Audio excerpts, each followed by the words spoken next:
حمد و صلات کے بعد تمام معزز سامعین گرامی، السلام علیکم ورحمۃ اللہ وبرکاتہ۔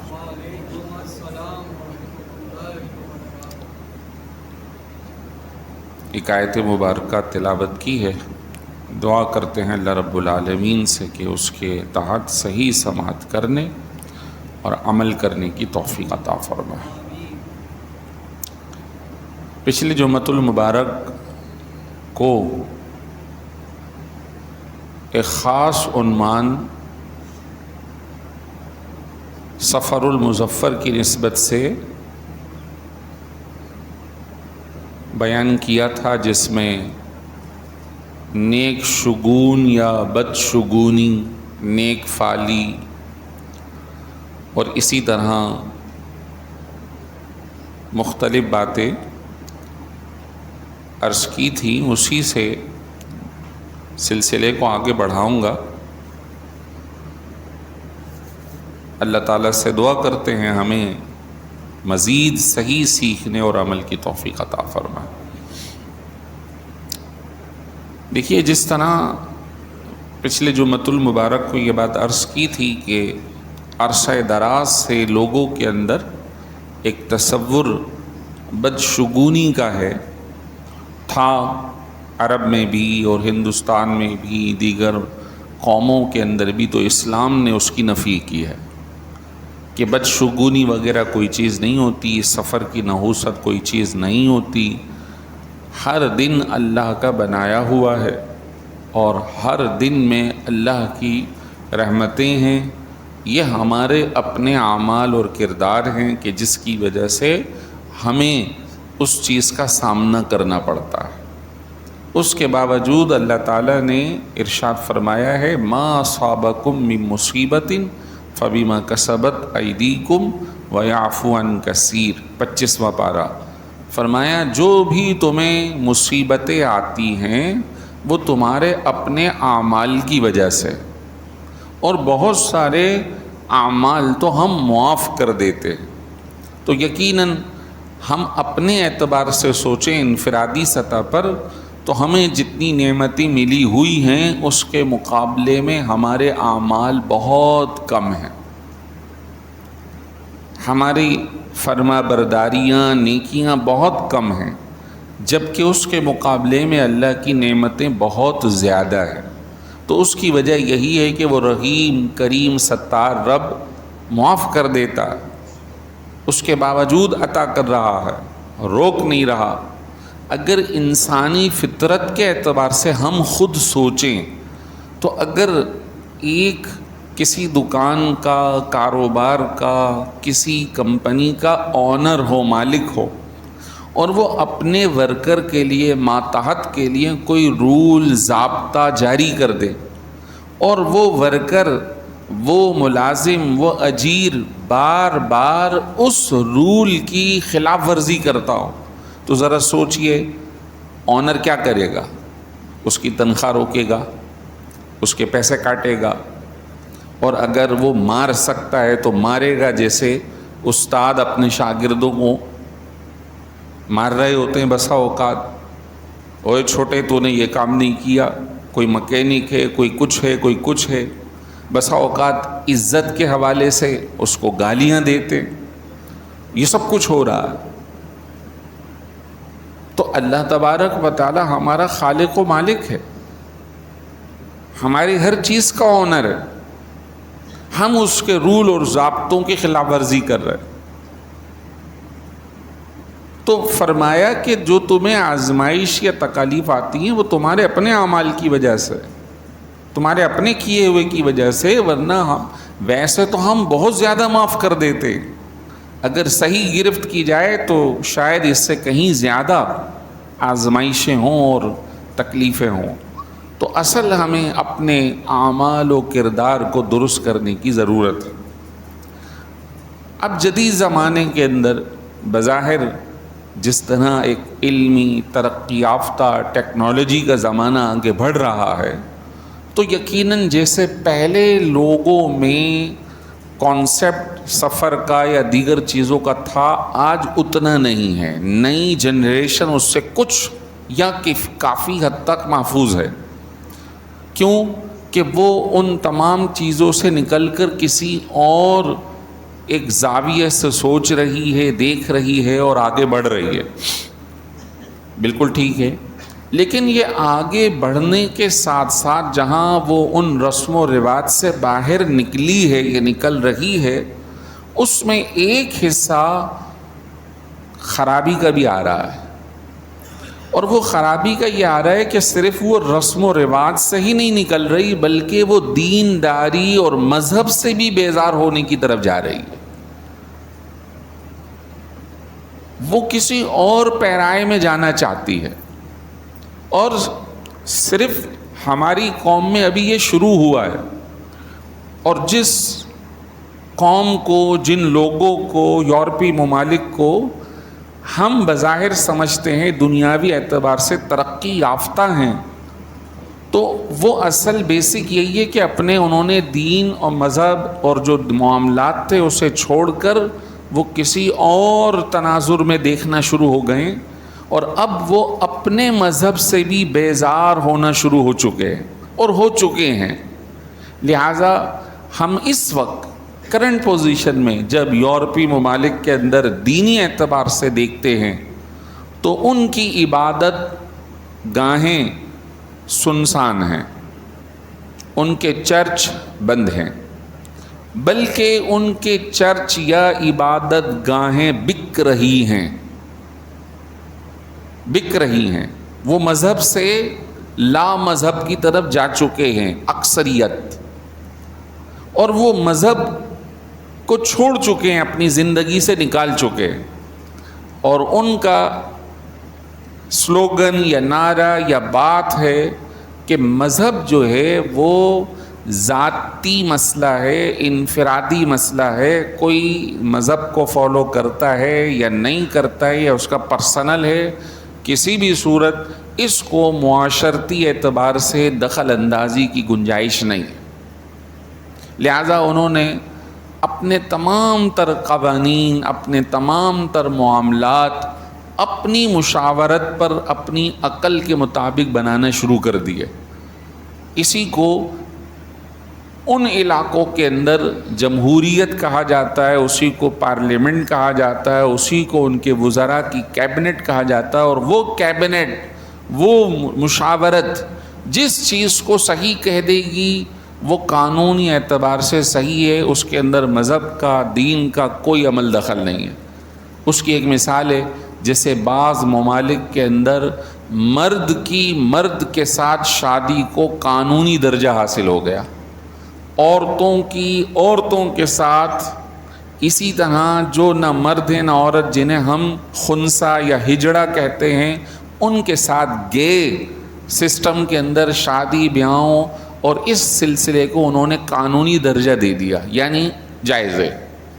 تو اب اس چیز کو اگر آپ غور سے دیکھیں گے تو جہاں وہ بہت ساری رسم و رواج اور خرافات سے خالی ہیں، ہم دیکھتے ہیں ان کے اندر وہ چیزیں نہیں پائی جا رہی، لیکن دوسری طرف وہ اتنے آگے بڑھے ہیں کہ جو بنیادی ان کی حد تھی وہ اس سے بھی آگے نکل گئے. اسی کو الحاد اور بے دینی کہا جاتا ہے. اور انہی ماحول کے اندر بسا اوقات ہمارے کچھ لوگ یہاں سے جا کر وہاں پڑھنا شروع ہو جاتے ہیں، رہنا شروع ہو جاتے ہیں، تو وہ بعض تنظیمات کا حصہ بن جاتے ہیں جس کو ہم فلاحی تنظیم کہہ لیں، NGOs کہہ لیں. تو ان کے باقاعدہ ذہن بنائے جاتے ہیں کہ دیکھو مذہب خرابی کا ذریعہ ہے، لہذا مذہب سے دور رہو، یہ دین تمہیں خراب کرے گا اور تمہیں پابند کرے گا، تم اس سے باہر نکل جاؤ. جو بھی دیندار آدمی ہوتا ہے وہ ذہنی طور پہ مفلوج ہوتا ہے، ذہنی طور پہ بند ہوتا ہے، اس کی سوچ کا دائرہ بند ہے. وہ کہتا ہے یہ کرو یہ نہ کرو، یہ کھاؤ یہ نہ کھاؤ، اس طرح کماؤ اس طرح نہ کماؤ. بھائی ہماری مرضی ہے، ہماری زندگی ہے، ہم جیسے بھی بسر کریں. اور اسی کا ایک حصہ جو ہمارے ہاں بڑا چرچا ہوا تھا میرا جسم میری مرضی، یہ اسی NGOs اسی فکر کا ایک حصہ ہے. وہ تجارت میں بھی، اپنی زندگی کی خواہشات میں بھی، اپنی قوانین سازی میں بھی، ہر ایک میں انہوں نے اپنے آپ کو دین اور جو الہامی مذہب ہے اس سے باہر نکال دیا. مسلمان ہوتا ہی اس وقت ہے جب وہ یہ تسلیم کرے کہ میں ہر معاملے میں حاکم اعلیٰ اللہ کو قبول کرتا ہوں، میں اس کے حکم کو فالو کروں گا اور اس کے عطا کردہ احکام جو قرآن و سنت کے ہیں، اس کے بھیجے ہوئے نبی محمد الرسول اللہ صلی اللہ علیہ وسلم کی اتباع کروں گا. اگر وہ اس دائرے میں ہے تو وہ مسلمان ہے، اور اگر وہ اس دائرے سے نکل گیا ہے یا نکلنے کی کوشش کر رہا ہے تو پھر وہ اسلام کے دائرے سے باہر نکل جائے گا. اسی چیز کو سمجھتے ہوئے اس حدیث شریف کو پیش نظر رکھیں. رسول کریم صلی اللہ علیہ وسلم نے ارشاد فرمایا، الدنیا سجن للمؤمن و جنت للکافر. دنیا مومن کے لیے قید خانہ ہے، اس کی حد بندی ہے، وہ آزاد نہیں ہے. ہم اپنے اعتبار سے اپنی تجارت میں، اپنے عقیدے میں، اپنی عبادت میں، اپنی زندگی کے معاشرتی مسائل میں، اخلاقیات میں ہم پابند ہیں، ہماری حد بندی ہے. ہم اللہ اور اس کے رسول کے احکام کو کراس نہیں کریں گے. یہی ہماری کامیابی کا ذریعہ ہے. لوگ دنیا لاکھ کہے کہ ان کے دماغ بند ہیں، یہ محدود لوگ ہیں، ان کی سوچ محدود ہے، یہ پسماندہ ہیں، لاکھ یہ پروپیگنڈا کرتے رہیں، تانے دیتے رہیں، مسلمان اپنی حد بندی کا پابند ہے. اور الحمدللہ اسلام کی جو حد بندی ہیں وہ ان کی آزادی سے 100 گنا کیا لاکھوں گنا اچھی اور اعلیٰ ہے. ہماری اخلاقیات ان کی اخلاقیات سے بہتر ہے. اسلامی اخلاقیات کی بات کر رہا ہوں. یہ الگ بات ہے کہ اگر کوئی فالو نہیں کر رہا تو یہ اس کا پرسنل مسئلہ. اسلام ہمیں والدین کی عزت اور احترام کا درس دیتا ہے. اسلام ہماری بہن بیٹیوں کی عزت و احترام کا درس دیتا ہے. اسلام ہمیں حلال کمانے کھانے کا درس دیتا ہے. اسلام ہمیں ہر قسم کے حرام کام سے منع کرتا ہے. اسلام کے جو دلائل ہیں وہ ان کے دلائل اور ان کے سورس سے بہت اعلیٰ ہیں. دیکھیے، انسان کے پاس علم کے 3 ذریعے ہیں. ایک انسان اپنے حواس کے ذریعے سیکھتا ہے. حواس جو اللہ نے عطا کیے ہیں. حواس کیا ہیں؟ دیکھنا، سننا، چکھنا، چھونا. تو یہ جو اس کے حواس ہیں اس کے ذریعے وہ علم حاصل کرتا ہے کہ یہ گرم ہے یا ٹھنڈی ہے، یہ سفید ہے یا کالی ہے، یہ تیز آواز آ رہی ہے یا ہلکی آ رہی ہے. اس کے بعد اتنے سینس جو ہیں وہ انسان کے پاس بھی ہیں اور ایک گائے بھینس بکری کے پاس بھی ہے. وہ بھی اپنے پاؤں سے چلتی پھرتی، دیکھتی سنتی ہے. انسان بھی ہے. انسان کو پھر اس سے ایک درجے آگے بڑھایا گیا ہے کہ انسان کو اللہ نے عقل عطا فرمائی ہے. وہ سوچتا ہے، وہ اندازے لگاتا ہے، وہ اپنی نالج کو ملٹیپل اس کو بڑھاتا ہے اور سوچنے کے بعد نتیجہ نکال لیتا ہے کہ اگر میں یہ کام کروں گا تو یہ یہاں تک پہنچے گا. یہ جانور کے پاس نہیں ہے. اب اس حد تک مسلمان اور غیر مسلم سب برابر ہے. اب مسلمان ان سے ایک درجے اور آگے بڑھتا ہے اور مسلمان اس تعلیمات پہ عمل کرتا ہے، اس نالج کے مطابق عمل کرتا ہے جس کو کہا جاتا ہے وحی، جس کو کہا جاتا ہے قرآن و سنت. جہاں عقل کام کرنا چھوڑ دیتی ہے، عقل نہیں بتا سکتی آگے کیا ہوگا، اس کے بعد کیا ہے. کوئی کمپیوٹر، کوئی اس کی کمپیوٹنگ یہ چیز بتا نہیں سکتی کہ یہ آگے کیا ہونے والا ہے. نہ دیکھ سکتے ہیں، نہ سن سکتے ہیں، نہ عقل اس تک پہنچ سکتی ہے. اس سے آگے کی جو باتیں ہیں وہ ہمیں نہیں معلوم. ہماری مخلوق ہونے کے ناطے حد بندی ہے. جو دنیا کے دیگر لوگ ہیں جو مذہب کو چھوڑے ہوئے ہیں, عقل کے تابع ہیں, اپنے فلسفے کے مطابق سوچتے ہیں, وہ ایک لمٹ تک ہیں, لیکن اس کے بعد وہ سوچ نہیں سکتے. الحمدللہ اللہ نے ہمیں اس کے بعد کی نعمت عطا فرما رکھی ہے, اور وہ ہے علم وحی, قرآن, حدیث. وہ باتیں کہ جس پہ ہم بالکل عاجز آ جاتے ہیں, ہمیں ہمارے رب نے وہ سب کچھ بتا دیا. مثال ہے, بہت سارے ایسے مسائل ہیں جس کو عقل والوں نے منع کر دیا, عقل نے تسلیم کرنے سے منع کر دیا. مثال ہے, مرنے کے بعد اٹھنا, دوبارہ زندہ ہونا, یہ ممکن نہیں ہے. مرنے کے بعد حساب کتاب ہونا, عقل اس کے بارے میں کچھ نہیں کہہ سکتی. کیوں کہ اس کے پاس اس کی ایک لمٹ ہے, حد ہے.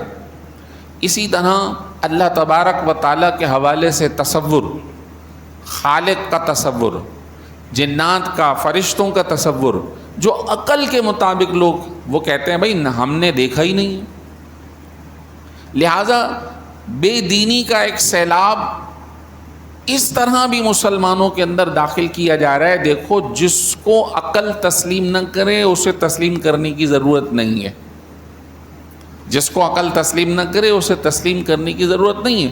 اسی کو کہتے ہیں الحاد, اسی کو کہتے ہیں بے دینی. جب ہم ایسے لوگوں کے بارے میں بات کرتے ہیں, انہیں کہتے ہیں, علماء ان کی گرفت کرتے ہیں, تو وہ کہتے ہیں نہیں, یہ ہم تو لوگوں کی اصلاح کر رہے ہیں, ہم تو لوگوں کے فائدے کے لیے بات کر رہے ہیں, ان مولویوں نے انہیں بند کر رکھا ہے دروازے میں. بھائی ہماری کیا حیثیت, ہم تو خود تابع دار ہیں اللہ رسول کے, ہماری کیا حیثیت. قرآن نے کہا ان کنتم تحبون اللہ فاتبعونی یحببکم اللہ, اگر تم اللہ کے پسندیدہ ہونا چاہتے ہو تو تم رسول کریم کی اتباع کرو, اللہ بھی تمہیں اپنا پسندیدہ بنا لے گا. اب وہاں سے ایک اعتراض ظاہری شکل کا دکھایا جاتا ہے. کیا؟ دیکھو, مسلمان کہتے ہیں کہ غیر مسلم اللہ کے پسندیدہ نہیں, مسلمان پسندیدہ ہیں. تو اگر ایسی صورت ہوتی تو پھر جو غیر مسلم ہیں وہ عیش کی زندگی کیسے بسر کرتے؟ وہ اچھا پہنتے ہیں, اچھا کھاتے ہیں, اچھی سواری کرتے ہیں, اور تم ایسے ہو, غریب ہو.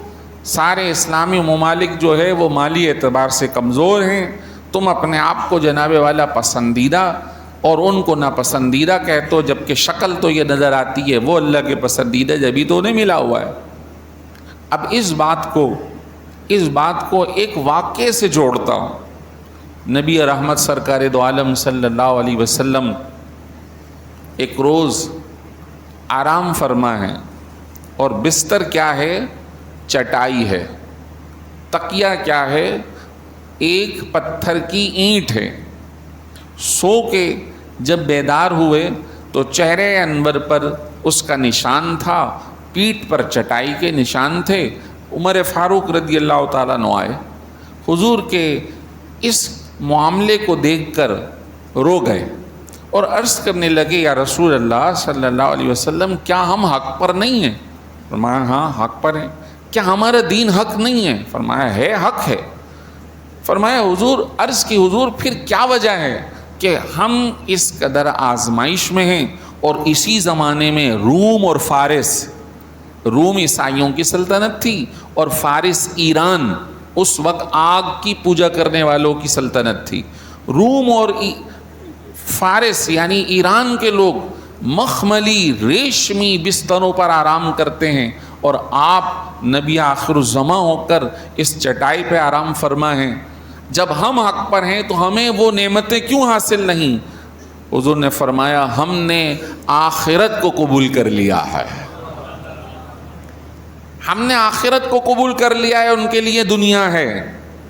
یہ آزمائش عارضی ہیں. اللہ تبارک و تعالیٰ کل ہمیں اس کا بہترین بدل عطا فرمائے گا.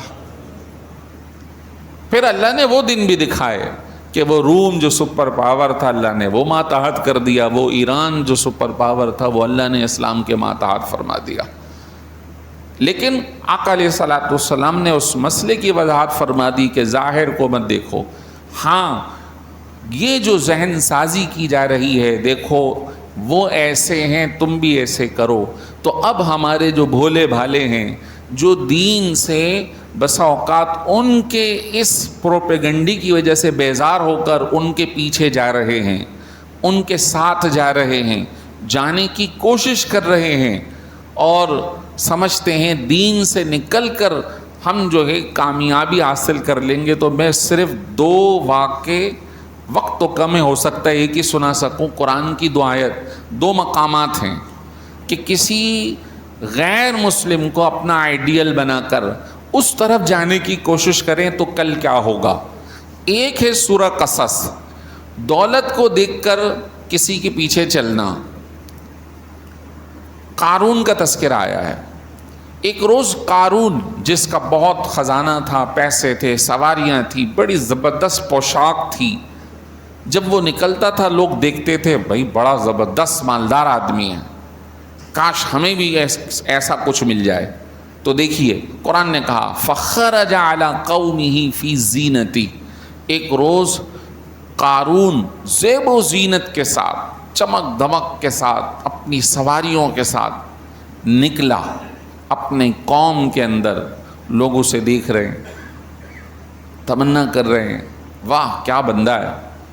قال الذین یریدون الحیاۃ الدنیا، جو لوگ دنیا کی طلب رکھتے تھے وہ کہنے لگے یا لیت لنا مثل ما اوتی قارون، ہائے کاش ہمیں بھی قارون جیسا مل جاتا، انہ لذو حظ عظیم، یہ تو بڑے نصیبوں والا آدمی ہے، کیا اس کے نصیب ہیں، کاش ہمیں بھی مل جاتا، الفاظ ہیں کاش ہمیں بھی مل جاتا۔ لیکن پھر کیا ہوا، جب اللہ کی نافرمانی کی وجہ سے اسے اس کے مال کے ساتھ انہی کے سامنے زمین میں دھسایا گیا تو کہنے لگے وہی لوگ جو ابھی 2 لمحے پہلے تمنا کر رہے تھے، لولا امن اللہ علینا لخسف بنا، اگر اللہ ہم پہ احسان نہ کرتا تو آج ہمیں بھی اسی کے ساتھ زمین میں دفن کر دیتا۔ اللہ اکبر۔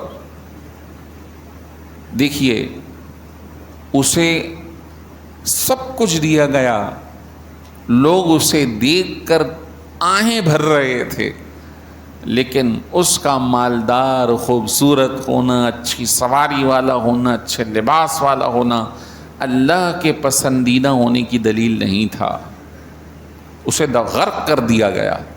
اور جو بعد میں دیکھ کر یہ تمنائیں یہ کہہ رہے ہیں، شکر ادا کر رہے ہیں، تو اس سے سبق ہمیں مل رہا ہے کہ بھائی اگر آزمائش ہے تو کوئی بات نہیں، کبھی بھی دنیا کے اعتبار سے اپنے سے اوپر والے کو مت دیکھو، ورنہ تم میں حسرت پیدا ہوگی، تمہیں لالچ اور حرص پیدا ہوگی، بلکہ حکم ہے کہ اپنے سے نیچے والے کو دیکھو۔ اس وقت جو کھا رہے ہو اپنی چمڑی دیکھو، اپنی صحت دیکھو اور سوچو اسی وقت ہمارے فلسطین کے مسلمان بھائی بھوک سے بلبلا رہے، کتنے بچے بالکل پتلے دبلے ہڈیاں ہو کر ان کا انتقال ہو رہا ہے۔ اور اسی طرح سوچو کہ ہمارے ہی زمانے میں اسی ایک ہی وقت میں سورج نکل رہا ہے اور غروب ہو رہا ہے، ہوا ان پہ بھی چل رہی ہے، ہم پہ بھی چل رہی ہے، اسی زمانے میں اللہ نے ہمیں کتنی نعمتوں سے نوازا ہوا ہے، خوف سے محفوظ رکھا ہوا ہے، بھوک سے محفوظ رکھا ہوا ہے، صحت عطا کر رکھی ہے، ہاتھ پاؤں آنکھیں سلامت دے رکھی ہیں، رزق کے انتظام چل رہے ہیں، سر پہ چھت موجود ہے، سایہ موجود ہے، اور کتنی ہی نعمتیں ہیں لاکھوں کے اعتبار سے ہمارے دائیں بائیں موجود ہیں، پھر کس چیز کے احساس کمتری، پھر کسی ناشکری، بلکہ اللہ کا سب سے بڑا شکر گزار بندہ تو ہمیں ہونا چاہیے، ہمیں ہونا چاہیے۔ اور کسی کے خصوصاً کفار کے، غیر مسلموں کے دنیاوی ظاہری معاملات کو دیکھ کر ان کے ہم نوا ہونا، ان کی زبان بولنا اور ان کے کسی بھی غلط نظریے کو مسلمانوں میں پھیلانا جیسے یہ این جی اوز والے کرتے ہیں، ہر ایک کے لیے نہیں کہہ رہا، لیکن ایسا ہو رہا ہے، ایسا ہو رہا ہے۔ اور مسلمانوں کی حمایت میں یہ لوگ کھڑے نہیں ہوتے، لیکن اسلامی معاملات کے خلاف ضرور یہ احتجاج کرتے ہوئے نظر آتے ہیں، کیونکہ ان کو باقاعدہ فنڈنگ ہوتی ہی اس لیے ہے، ان کو تیار کیا ہی اس وجہ سے جاتا ہے۔ ہاں اب آئیے اسلامی ویلفیئر، اسلامی ویلفیئر کیا ہے؟ صدقات ہے، زکوٰۃ ہے، اخلاقیات ہیں۔ آپ دیکھیے کہ کس قدر اسلامی معیشت کا بہترین چہرہ ہے کہ جس میں کسی سے لینا نہیں ہے، کسی سے لینا نہیں ہے، صرف اپنی ذات سے دینا ہے، کل کو اس کا ثواب اللہ کی بارگاہ میں جمع کر دیا ہے۔ دیجئے، کتنے ویلفیئر کام مسلمان کر رہے ہیں، کبھی کسی کو کوئی غلط بات نہیں کہتے، بلکہ ہمیشہ اللہ اور اس کے رسول کے احکام کو ہی پہنچا رہے ہوتے ہیں۔ تو آخر میں وہ آیت ہمارے لیے بہت بہترین ہے، لَقَدْ كَانَ لَكُمْ فِي رَسُولِ اللَّهِ أُسْوَةٌ حَسَنَةٌ، لوگو تمہارے لیے بہترین آئیڈیل، بہترین کردار رسول معظم، رسول کریم سرکار دو عالم صلی اللہ علیہ وسلم کا ہے۔ ان کو فالو کرو۔ اللہ جو ہمارا خالق ہے، جو ہمارا بنانے والا ہے، وہ ہمیں کہہ رہا ہے تم ان کی ذات کو فالو کرو، میں تمہیں اپنا پسندیدہ بنا لوں گا۔ اللہ ہمیں عمل کی توفیق عطا فرمائے۔ وآخر دعوانا الحمدللہ۔